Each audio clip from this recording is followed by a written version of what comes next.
Hello, everyone. Thanks for joining us. We're here today with Catherine Owen. Known to her friends as Kat, she's a busy wife and mom to four daughters, who also fits her creative practices around volunteering in the local community. She was born and raised in a council house in the northwest of the United Kingdom and was the first person in her family to study at university, gaining a BA honors degree in applied arts at Edinburgh College of Art in the early 90s. She moved to the south coast of the UK in 1999 from the Highlands of Scotland with a small child and a Scottish accent.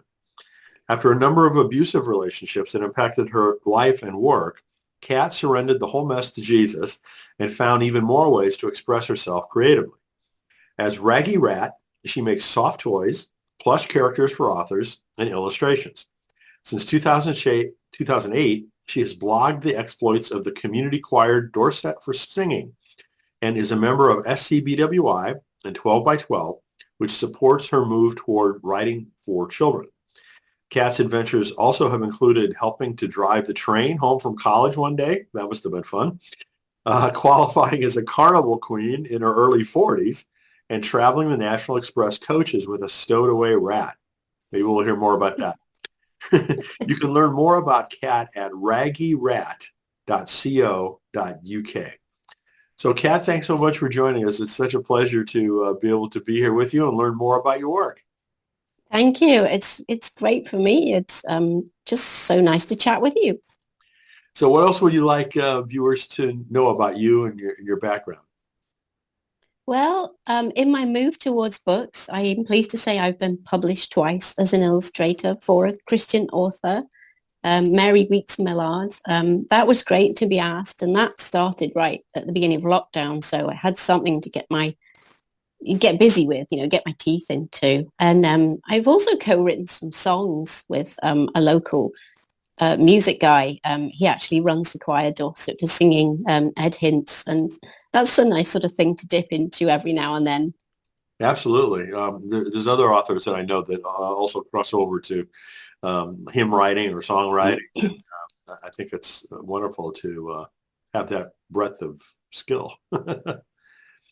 So what's got you into writing books? How did that start for you? You know what? It was a game I played with the kids. I found myself a single mum and I felt bad. I felt at least half responsible for what my kids were going through. Mm. And I realized that my parents messed it up as well. And I couldn't say a lot about my parents in terms of whether they loved me at times. It was difficult. Mm. And I was like, okay. Sometimes my dad would say he was proud of me and I hung on to that. But I wanted my kids to know that I loved them because I loved them. So I started playing a game. Mm. And when they started playing it back again, I was really, really, really moved. And as a single parent, you have a lot of your God moments, maybe in the bathroom, maybe washing the dishes. And it was a kitchen sink moment. I'm happy to report they'd all been fed. They'd all sort of trotted off happy. And it was me in the dishes. And, it could be God time. It was easy. And I just saw the game as a beautiful book. Mm. And of course, I love and make art. I felt that I would be illustrating this book. And so I started to write. I started to write down what we were saying. I started to write down what we were exploring. And I had a new faith. And so the foundation was agape, God's unconditional love. So that's really what kicked off picking up a pen again, because, I'd actually forgotten that I liked to write as a youngster. And so what's the focus of your writing now? At the moment, it's all kinds of projects that drop into my mind, which I think, these would be really good. One of my volunteering positions in the community is in school, listening to children read. We're called school readers. That's the charity, but we actually go in and listen to children read aloud. Hmm. And I do that every week. And then my other volunteering is with a charity called People First Dorset. And this is a charity that supports adults with learning disabilities in the community. So they're very much being facilitated to make friends, to eat together, to go to discos, to attend church if they want to really be in the community, make friends, and be involved. And it's really fantastic. I've done quite a few jobs in my life, and I've worked with learning disabilities. So dropping back into doing a bit of volunteering there, it's just felt really good. I've enjoyed that. And actually, we started writing a book together. It was a small group. Actually are the only people with learning disabilities who have a regular newspaper column in our local newspaper. And they said that they would like to write a book about a local subject. And I said, oh, I thought that would be a good idea. Why don't we link up? Because they talked about using AI for illustration. And I was like, no, please use me. Please, let's do this together. And, whether this becomes a real book or it's just a fantastic project, I have hopes for it. But yeah, it's really lovely.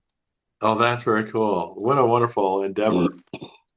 Um, what I mean, being a writer and getting books published and things like that is a very challenging area, as I've learned through all of my recent interactions with authors. What kind of challenges have you faced in this area? Um, One of them, interestingly enough, was that I became agented as a result of going to a conference. And I kind of felt that was it. I felt that was my big break. And after 2 years with the agent, we did not sell any of my projects, any of my books. And so I was kind of like, what was that for, God? Did I waste time? I probably didn't waste time, but it was frustrating and it felt like a challenge. But in the end, it gave me time to consider things. I learned more about editing because it was an editorial agent. So, and I think the other one is rejections. I didn't see the rejections that the agent got because some agents will share everything with you and some won't. But in the times when I haven't been agented, I've collected a fair few rejections of my own from agents and editors. And then sometimes you're going to enter competitions and you'll get all excited, and I have done it. And I've won a second prize in a competition, but I lose a lot. And, you have to acknowledge that that's sad or disappointing, or, you might doubt what you're doing. That's a big challenge because then you start to challenge yourself, don't you? Yeah, no, I mean, no question. But rejection is so pervasive. I mean, I think you probably know the story about Kathy Bostrom, right? The, children's book author that we both know. And I think she's published 40 some books now over a period of decades. But before her first one, I think she told me she had 240 rejections. 240. And then she ended up publishing over 40 books later on, what I mean? Which is, not everyone goes through either one of those kinds of scenarios, but it's so common that it's just part of the industry. But Yeah, have you considered like self-publishing? I mean, that is so much more of a viable option now than what it ever was in the past. it is. And I've definitely considered it with several of my projects. And, with the book that I'm working on with People First Dorset, we would definitely consider that, especially because we would be able to crowdfund for it so we could remove the risk, and then the book would benefit the charity so that what the members have been working on would go on to, benefit other members as well. I'm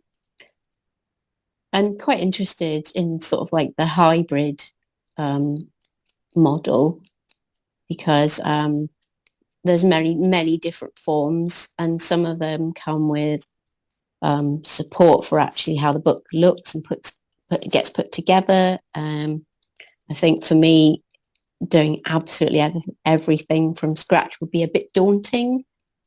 and I'm juggling so many things on a Hmm. day-to-day base anyway. So some of the hybrid models would be quite helpful. And some of those come with, a label, a publisher's name and distribution, which is important. Although I'm well aware that whether you're traditionally or self-publishing, marketing is down to the author and Yep. the illustrator these days. It's a different, world publishing. Absolutely. No, it's challenging. No question. All the different steps, but marketing probably the most, honestly, right? I mean, because as you said, it's like, trying to build awareness of something new when everyone else is trying to build awareness of their own thing. It's just very challenging. Mm-hmm. So, where do you think all this will take you next? Do you have any new projects besides the one that you've told us about? Yeah, well, with the one that I'm talking about, I'm going to be moving towards the illustration for that. So I'm looking forward to doing a lot more illustrating because sometimes it feels like my life is a lot of sewing and lots of things to be making. And I'm always writing now. I'm always thinking of new projects. And I'm really hoping that another one of my books will find a publisher because it's being considered by a publisher. Good, good. Thank you. It's and when you just do a wild and crazy thing because you think it might be a good idea. Well, I did that. You'll have heard of Julia Donaldson, Yes. the Gruffalo. Well, apparently the Gruffalo, she sent it to a publisher and it sort of languished and nothing really happened. Hmm. So she sent it to Axel Schaefer, the illustrator, who'd probably illustrated other books for her. And she obviously felt that she knew them quite well. So she sent the Gruffalo to them. And they said, oh, this is good. I could illustrate this. And they sent it to a publisher. And, the Gruffalo, so successful, such a well-known book. Well, I decided to do something wild and crazy like that. So I got this idea. I felt like I had a few nudges from the universe, and I won't give them away because they're all very relevant to the story. And it's a nonfiction story that I really wanted to bring into the classroom because of the universal themes. And so I wrote it. And then instead of sending it to a publisher or an agent or, anyone else, I actually sent it to the person it was written about. And I heard from their team and they really, really liked it. And then it got shelved for a while. And then I met this person at a talk. They were giving a talk about regenerating town centres because that's a big issue in the UK. I'm not sure about over there, but, Amazon and other things, maybe we shouldn't say that word, but, online buying is, killing town centres. It's all coffee shops, barbers. So it was a really interesting talk and it was really inspiring and, really meaty. And I saw this famous person and approached him at the end and said, hello, I'm Raggy Rat. And they were like overjoyed to see me. And I said, hey, remember that manuscript I sent you? And they said, oh yeah, sorry.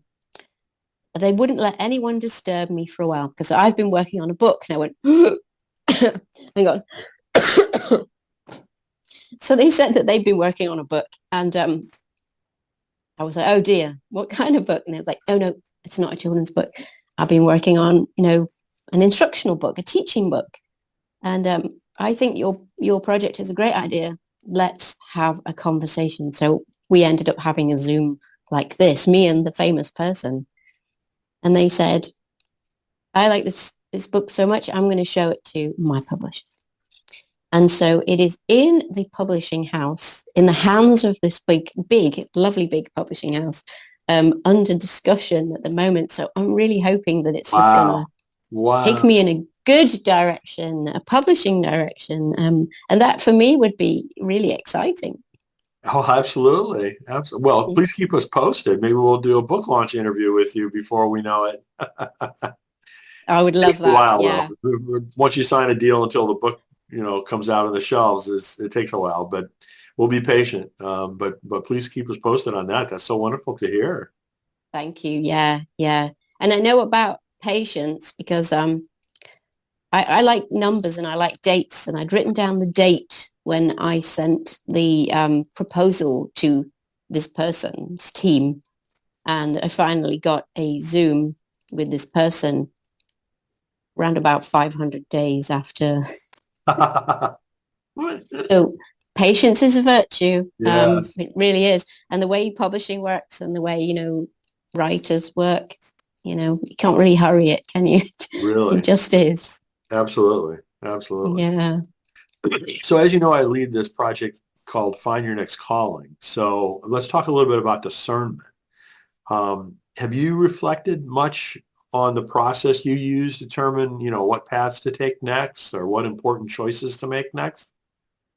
Yeah, I usually expect weird things from God, like um, I'll find a pen in the road and I'll know I've got to go and write it. I found a particular pen in the road one day and I didn't leave it because it was by the woods and it'd get all icky. So I adopted it and I knew that I had to go and start writing this thing that I've been thinking of. I felt like it was just an obvious nudge.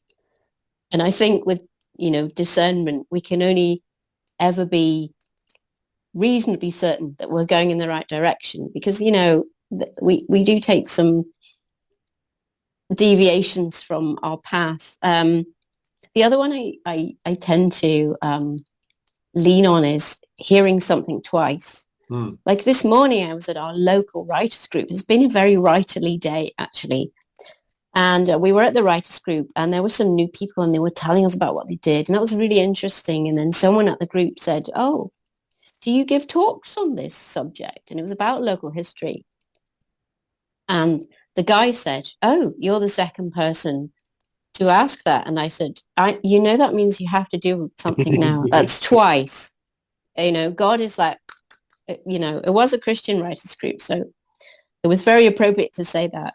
And I think as a writer, morning pages or journaling or even just opening a book and praying with your pen. So you start to write about those challenges because sometimes they're the things that really make us want to turn to God. Write about those unsure things. Do you really want me to do this? What on earth am I going to do this? Start writing and it's amazing what pours out of you onto that page. The guidance that can come through, or even just the fact that the challenges and worries are out on the page and you can move forward. And my number one thing is look out for border guards. There's a book, and I'm sorry I'm not very good with names and titles, but I've read a few books in my time, and one of them was about this character. Is it called The Ordinary or Ordinary? And he's going to move out the ordinary and go on a journey. And he starts his journey and then immediately he meets the border guards, and they're called the border guards in the book. And they're the people that say, you want to go to art school, and they say, don't you want to study something more academic? Or I'm going to be a writer. Well, what about who's going to clean the house? There'll always be somebody saying, but what about, shouldn't you? And that's frustrating, but it's also almost, when you see them pop up, you set out on your journey, I'm going to do this. I'm going to start my own business. Oh, you might run out of money. When you see them pop up, I kind of think, yeah, I'm going in the right direction because the enemy likes to throw things in your path. You're going along on this path with God and here comes a. So yeah, I kind of think the border guards are a good sign. So watch out for them, but in a positive way. Interesting. I love that. That's very insightful. The whole area about hearing things twice, multiple times. I've had that exact same thing happen to me with, some very important, what ended up to be, some very important steps that I took. I like to listen, Yeah, for that too. yeah, yeah. And like when I say weird things from God, I'll just give you the weirdest one because it is a good story. When I was really, really new to faith and I thought that I should believe in God and I thought that I should pray and I still wasn't sure. And it was in a really, really bad situation. I stepped outside the back door one day, checked that the kids were okay, stepped outside the back door. I was going to check on the chickens, give them a bit of corn. We have chickens at the back. And I said to the kids, yep, going out the back. And I closed the back door and I went, God, if you're there, I really need to know. And I looked around. There's no Jesus in the clouds. There's no vision. There's no heavenly sound effects. Not quite sure what to expect anyway, but okay. And I trudged to the shed and I put my wellies on because it's always muddy in the chickens. And in the chicken run, there's an apple tree at one end and a coop at the other. And so, there's a ramp and the chickens have to go up the ramp and they go in their little nest box and lay their eggs and stuff. But I have this door that I can open. I can look in the nest box.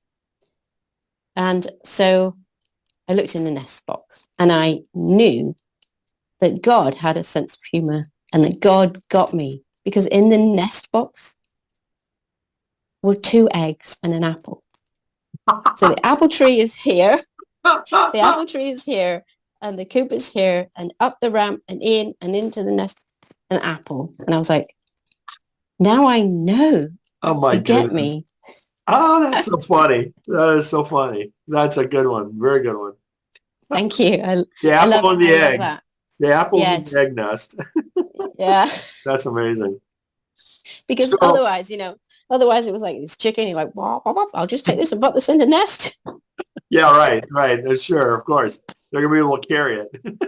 Yeah. Yeah. So after all you've experienced and everything, what advice do you have for new authors that are considering writing their own books? Write more and write more and write more, especially if you don't want to. And that's really annoying, but it's because it's really, really obvious. You could do little and often because that's still good. Especially those, morning pages where you just kind of let things flow or, write your prayers down. I find that really helpful.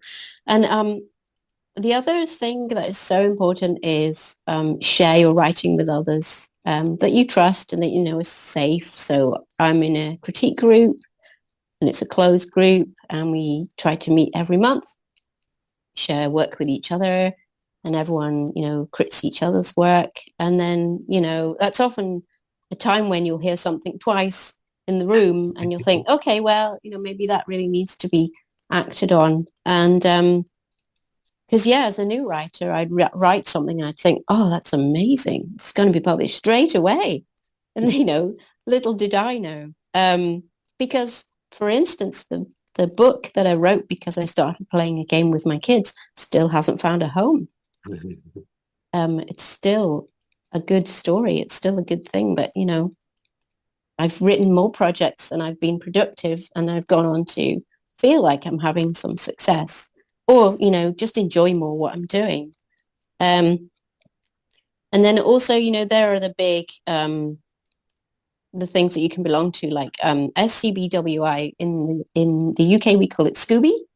And then there's 12 by 12. That's pretty much all online. I find that fabulous because there's teaching and there's critiquing and there's belonging and fun. I mean, we made a composite dance video the other week. That was hilarious.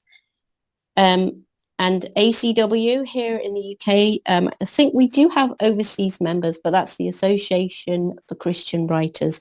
And that's the group that I went to this morning. We meet twice a month in our area, but it's different in other areas. And all of that kind of thing, you can really do things with other writers. So be with other writers, talk with other writers. It's a bit like going to church to be with your Christian family, to, do things with them, just to connect with people who affirm you. And, that's really, really useful.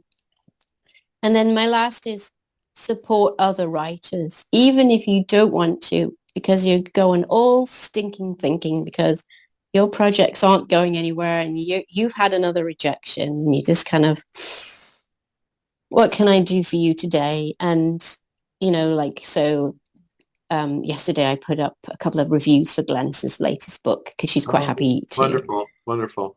send me some links, and I can get like an early review up for her where, that helps her get her book seen, especially on this side of the pond.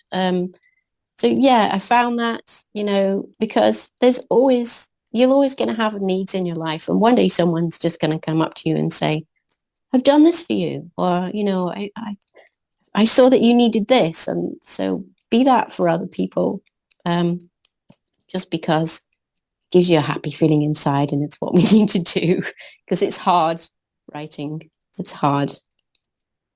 Well, the whole idea of supporting each other as writers, I'm a huge believer in that myself. And I've never seen a community like the Christian children's book authors that support each other as well as you all do. And Glennis is a good example of that. I mean, she, shares not only her own work, but, tries to share a lot of work by other folks and use her platform for the benefit of all, kind of a thing. And Yeah, it's nice to see you, doing that and lots of other folks that do that. So um, I, I think that's just such a valuable thing at multiple levels. definitely. Definitely. Yeah. We feel good when we work together, don't we? Yeah, what a concept, huh? Yeah. Who would have thought? Well, Well, I don't Kat, know. it's so wonderful to spend some time with you, and I love hearing about all of your work, and please keep us posted on that latest development. That sounds wonderful, but whether or not that comes through, you're doing fantastic work, and it's appreciated by many people, and your support for others is appreciated by many people too. So, thank you so much for all of that. Thank you, Brian. And it's so nice to chat to you. Absolutely, so glad we got to do this. Yay.